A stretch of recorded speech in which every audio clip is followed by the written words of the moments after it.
స్వార్థం, కుల్లి, కుట్ర అన్నీ ఉన్నాయి బాబోయ్. నేను రాత్రి నుంచి అబ్జర్వ్ చేస్తున్నా, మెగా చీఫ్ నబీల్ అయిన కాడి నుంచి కూడా ఆ ముఖంలో స్వార్థాన్ని చూస్తానే ఉన్నా. యష్మిది ఎంతో స్వార్థపరాలంటే ఫస్ట్ వీక్ లో చూసాం మనం, చీఫ్ కింద చేసినప్పుడు చీఫ్ ట్రిక్స్ మళ్ళీ ప్లే చేస్తుంది. నబీలు అక్కడ ఇప్పుడు పరిగెట్టుకుని వచ్చి పాలు తాగాడు, వీడి గైడెన్స్ ఇచ్చేవాళ్ళేమో వెనకాల ఉన్న వాళ్ళు దద్దమ్మలో, ఎవరో యష్మి నిఖిల్ సరిగ్గా గైడెన్స్ ఇవ్వలేదు, ఓడిపోయాడు. అలా యాక్సెప్ట్ చేయలేదంట. ఏంటి ప్రేరణ హెల్ప్ చేయాలంటే సంచాలకులు ఉన్న వాళ్ళు ఎవరైనా హెల్ప్ చేస్తారా? ఎవరైనా హెల్ప్ చేస్తారు? సంచాలక అంటే ఏంటి? ఆ దగ్గరుండి గేమ్ ని ఏ తప్పు చేయకుండా శుభ్రంగా ఆడేలా చూసుకోవాలి. ఆమెను హెల్ప్ చేయమని ఫోర్స్ చేస్తావే యష్మి, ముందు వచ్చేసాడు కదా కొంచెం హెల్ప్ చేయలేవా, అంత మాత్రం నువ్వు సంచాలకుగా ఫెయిల్ అయిపోతావా, అది ఇదని మాట్లాడుతుంది.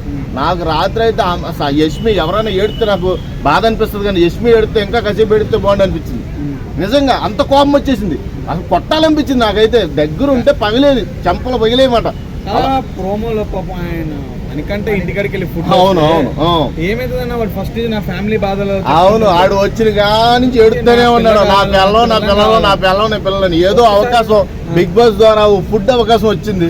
నిఖిల్ కి వాళ్ళ అమ్మగారు పంపించిన ఫుడ్, వీడికి వాళ్ళ ఆవిడ పంపించింది. చాలా రేర్ కదా, నీడు కూడా పాపం, నీడు ఎందుకంటే మెసేజ్ కూడా వచ్చిందంట ఫుడ్ ద్వారా, బంధం ఏర్పడాలి కదా. అక్కడ ఎవరిని పంపించారు? ఈ తొండ్ర పురుగునే పంపించారు. మళ్ళీ ఈ యష్మి తొండ్ర పురుగుని పంపిస్తే ఈ తొండ్ర పురుగు ఏం చేసింది? అక్కడికి వెళ్ళి నిఖిల్ కూడా అంత అవసరం లేదు ఫుడ్, ఆడు బయటికి వెళ్ళిన తర్వాత వాళ్ళ అమ్మ ఫుడ్ తింటాడు.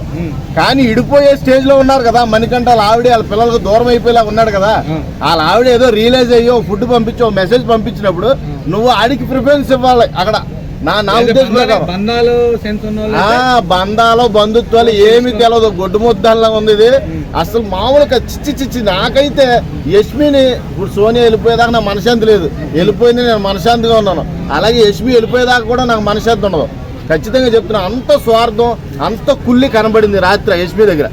ఎక్స్పెషల్లీ యష్మి పోస్టర్ పెడితే చాలు ఎలిమినేట్ బటన్ వచ్చేస్తుంది, కింద ఎలిమినేట్ బటన్ వచ్చింది. ఆ సోనియా కూడా అలాగే చూసాను నేను, మాట్లాడితే ఊరికే పోస్టర్ పోలు పెడితే చాలు ఎలిమినేషన్ బటన్ వచ్చేది. అలాగే ఇప్పుడు మన ఆ ఎలిమినేషన్ బటన్ రేస్ లో మన యష్మి గారు ఉన్నారో, ఈమెను కూడా పంపించేస్తారంట పబ్లిక్. ఖచ్చితంగా నామినేషన్ లో లేదు కానీ అసలు ఈ వారమే పంపించేసేవాళ్ళు.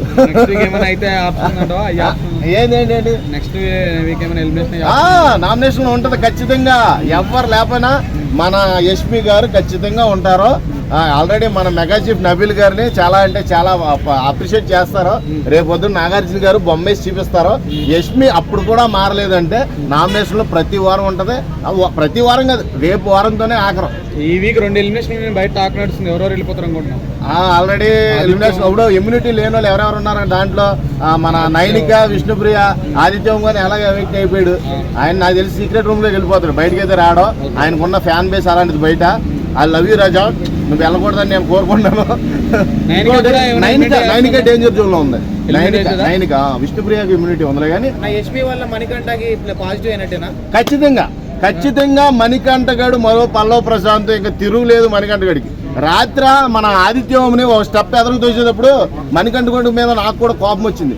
అరే వీడు మంచిగా ఉండే వాళ్ళని ఎదురు తోతున్నాడు, వీడు తోడేళ్ళు అంటాడు, వీడు గుంటనాక అనుకున్నాను. కానీ ఈ రోజు ప్రోమోలో చూసినట్టయితే యష్మి వల్ల మళ్ళీ బ్యాకప్ అయ్యాడు. మణికంఠకు మళ్ళీ బజ్ వచ్చింది. అసలు ఇంకా ఇప్పుడప్పుడే కదిపేవాడే లేడు మణికంఠ గడిని. అంత మంచి పేరు తెచ్చుకుంటాడు నాకు తెలిసి ఈ సీజన్ లో. మరో పల్లవ ప్రశాంత్ మణికంఠకి ఎప్పుడు చీఫ్ ఇస్తున్నారన్న అందరూ చీఫ్ ఎప్పుడు చేస్తున్నావా?